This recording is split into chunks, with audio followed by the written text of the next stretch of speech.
Hey guys, welcome to another episode of Triple P Pizza Pasta Podcast. We're at episode number 5, and my guest today, I'm going to say he's family.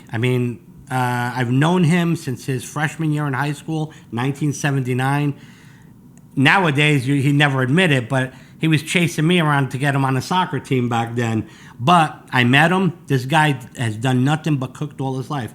Chef Jack D'Angelo. Jack, welcome. Thank you very much. Thank you very much, everybody. As Bert said, we've known each other for a long time, and started off in high school, and then after high school, we kind of got into the food industry somehow, somewhere along the way.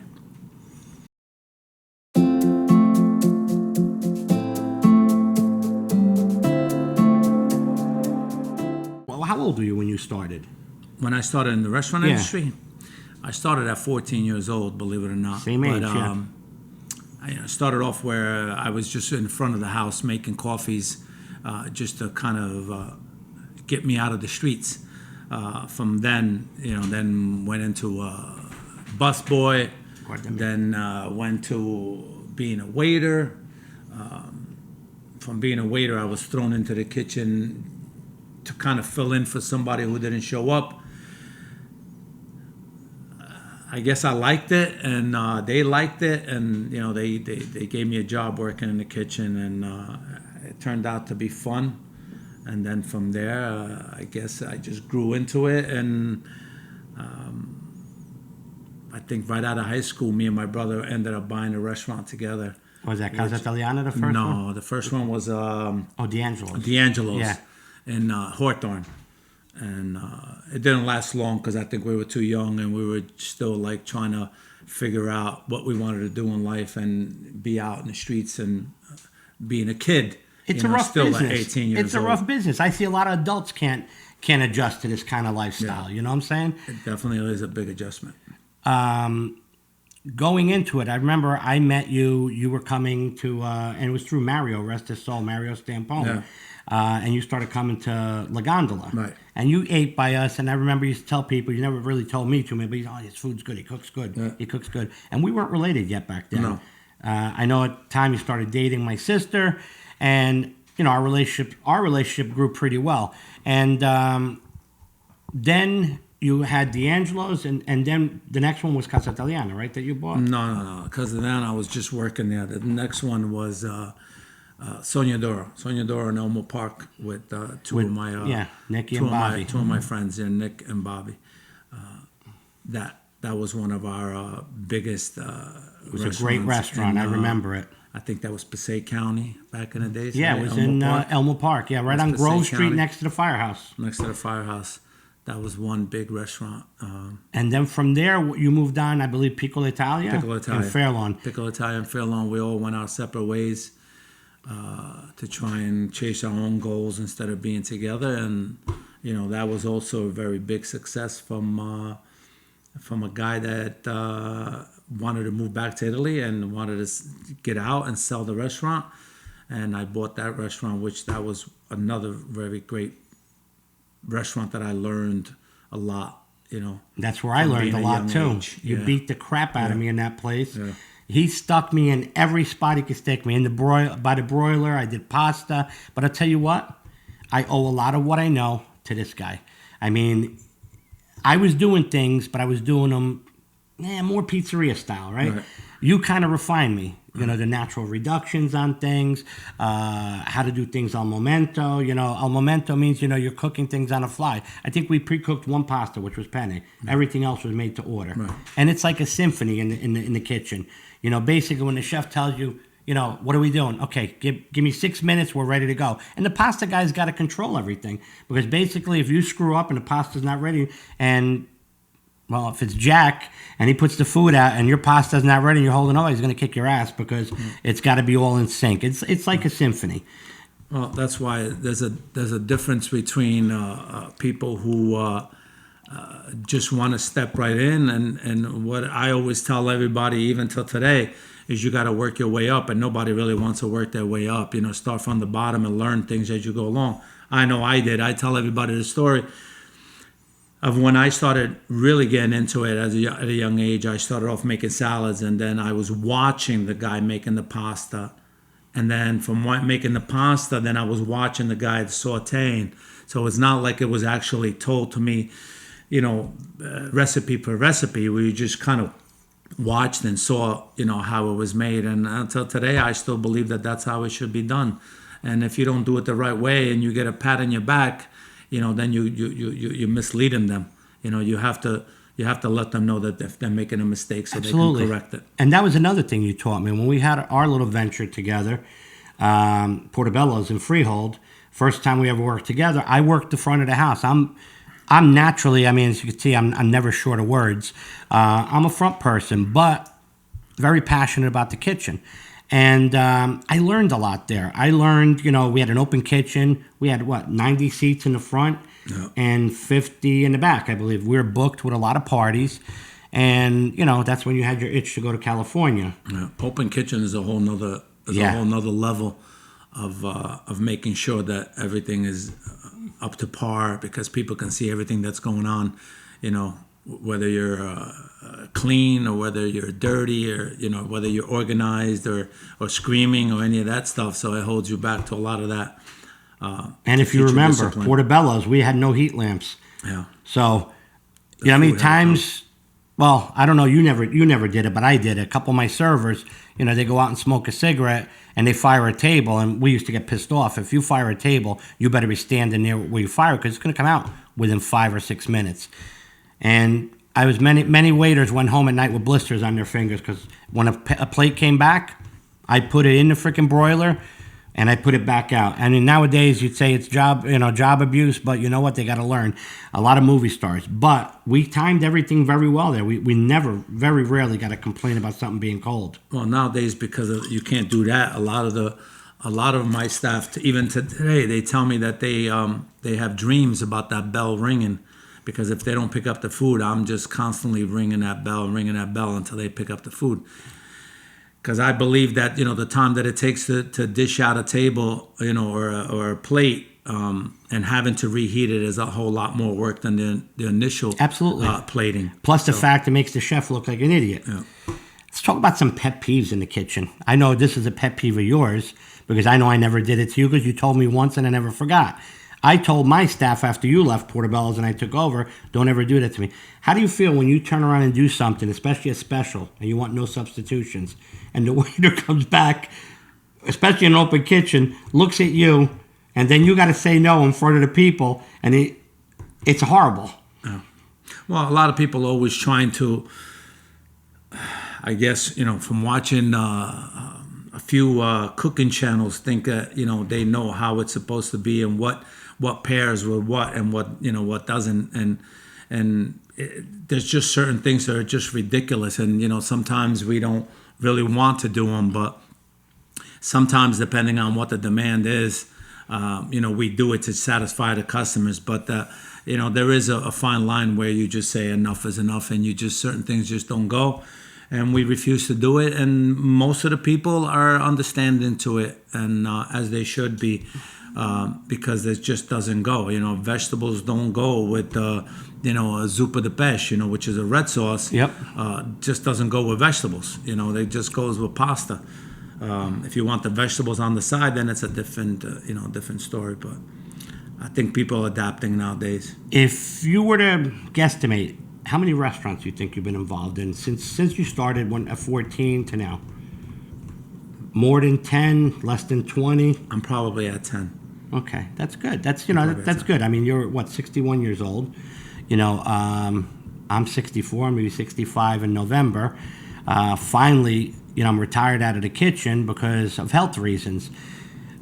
Right now, you have a new venture that you just went into with my godson and your son, Jack Jr., Giacchino.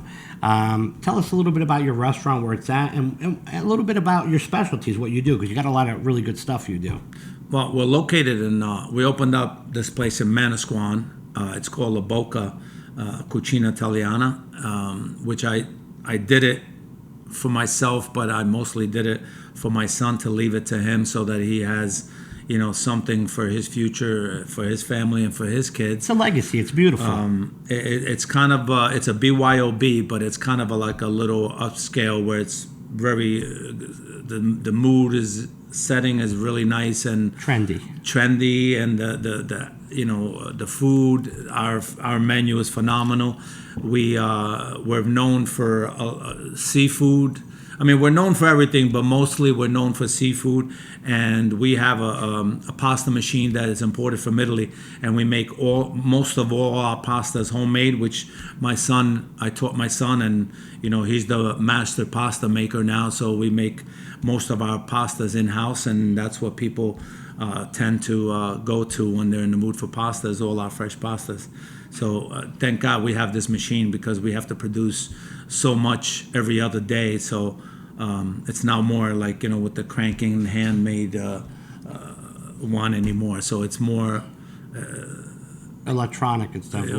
Technology, with the new stuff for production, and that's what we do. That's great. That's what we're known for. Now, if you were, let's pick a dish that were to describe Chef Jack D'Angelo in your restaurant. I know you do a lot of really great things. I can't wait to get back out there. Like I said, when the previous owner had it, I made a joke about the ending.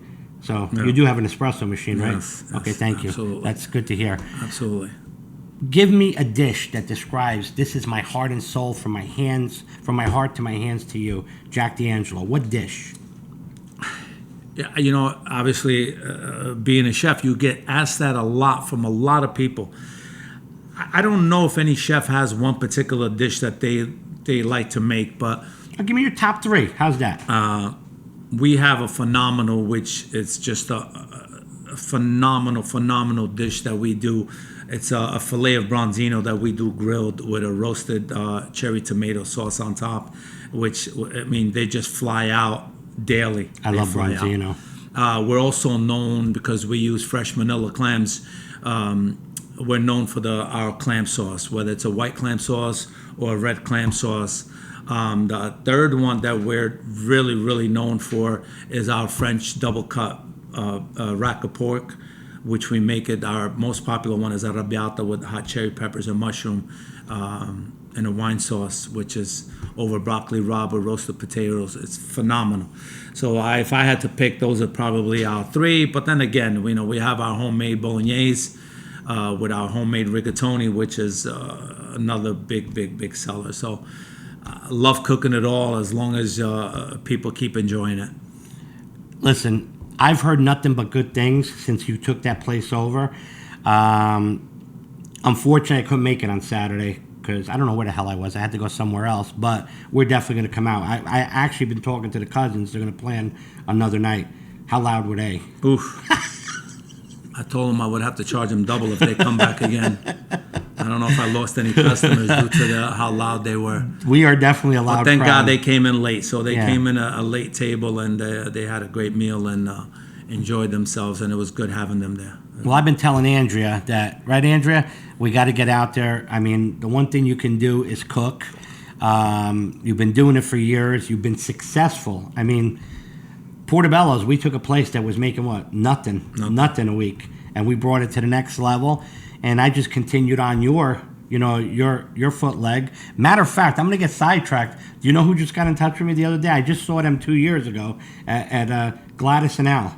Oh. So we're supposed to get together. I think I'm going to bring them out by you. Those were the two people that worked at the Twin Towers. Yep. And that day they decided the wife wasn't feeling good and she didn't go to work, and the husband decided just to stay home because she wasn't feeling good. So neither one of them went to work. So they got lucky. And we lost their best friend and very close friend of ours. She happened to be there and she lost her life. But like I said, we still keep in touch. Yeah. As a matter of fact, she just texted me a couple of days ago because when I got operated in June, for some reason, June 24th of 2024 it was. And guys, if you think I'm in the hospital, I'm not.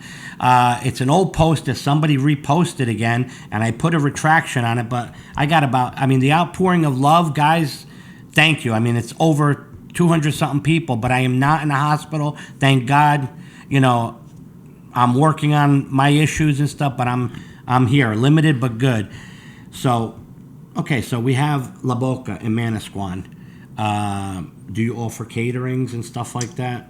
We do quite a bit of catering for, a pretty large amount of people, but I don't know if we would be able to handle, for hundreds and hundreds of people. Well, off premises you can do. Well, off premise, too. I don't know, up to a certain level, I don't know if we can handle, but we, up to 100 people, we're good, I think. We've never been asked to do any bigger than that yet, so we don't know. We've done a couple of up to 100 catering out. Inside, we've done, we're capable of doing up to 50 people, which we've done up to 52. Kind of like comfortable inside. So 52 is probably our max. 55 maybe is our max of parties inside. Now, man, did we give every people? It's La Boca. La Boca Cucina Italiana. Cucina Italiana. In 109 Taylor Avenue in Manasquan. Guys, check out this. When you check out this video, if you've never eaten Chef Jack's food, I'm going to tell you, I strongly, strongly, strongly recommend his cuisine. If you guys like mine, you're definitely going to like his, because that's the guy that taught me and refined me a lot of this stuff. That's why it was so important to get you here. I had an easier time getting Lou Martini Jr. here than to get your ass here. But he finally got here, and we're going to be getting ready pretty soon to take a short break. One of the top 3 dishes that Chef Jack said he likes is his white clam sauce. I pretty much added my little spin to it, but it's pretty much the way we worked on it together. I hope I pay you justice. Yes. All right, Sure. We'll be back in a little bit. And we're back. All right, Chef. My tribute to you, the manila clams. I know you don't put the chopped clams. I got fresh chopped clams in it. Tell me what you think of the dish. Perfect. Let's dig in right in.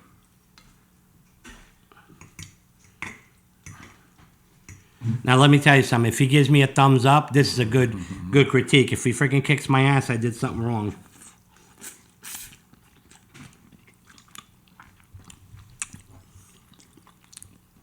Well, one thing, at least the pasta's al dente. I knew that. I was just getting ready to say, let me tell you something. I can't believe it held up. I took it out almost raw. I mean, it's good pasta. It's Riscosa Profilo Ruva, the bronze dye, so it doesn't overcook. Well, you could taste the garlic.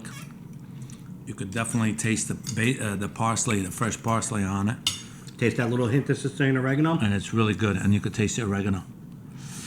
Simple dishes. Right, Jack? Peasant food. Does not need to be over-glorified. Keep it simple and true to its identity. This is a true Neapolitan dish. Simple ingredients, but yet so tasty. You don't need a lot. Oregano, a little salt and pepper, fresh parsley, good clams, and you're all set. It's a beautiful dish. And like I said, I'm glad you enjoyed it, because when you decided to come on and then you weren't sure, and then I said, no, come, I want you to meet someone here, and you came. Last minute we put this together, and I kind of rushed it a little bit, but it still came out good. Came out great. It's always a good dish. If you're out having dinner and it's a reputable restaurant, it's always a to-go dish to have when you go to a good restaurant. That's one of the signs of knowing if a restaurant is good, is making a good clam sauce. Well, that's what with our little podcast. Basically, we try to, even if you look at our YouTube channel and you look at our Facebook page, What's Cooking Jersey Shore, Andrea, I'm going to have you help me from behind the scenes. What do we try to promote? Food promotes what? Promotes love, happiness, family. It's food, music. Like we had Lou Martini Jr. on a previous episode. It just brings everything together. I mean, I remember my childhood, your childhood. We were listening to music, eating with family, sitting around. Like nowadays, kids, everything's all about the cell phone. We didn't have none of that stuff. We ate, we sang, we told stories, and we hung out with our family. Laughs, Those were some of the best times of our lives, right? Yeah, comfort food with comfort people, and just having a good old time, just enjoying yourselves. Having a good conversation. And again, in a lot of homes, it's lost nowadays because of all these computerized technology that kids have nowadays, so it's lost. We definitely got dumbed down by technology. Yeah, and when you were done, you played outside. Now Yeah. you don't see no kids Till the playing outside anymore. street lights came on. Yeah. That's right. So, Jack, once again, tell everybody, La Boca Restaurant. La Boca Cucina Italiana in 109 Manasquan, New Jersey.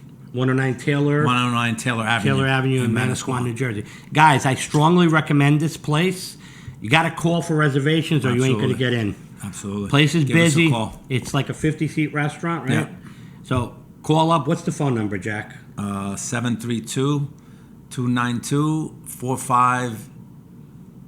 732-292-4580, I think. La Boca in Manasquan. If I give you the wrong number, look it up. It's worth the time to take the trip out there.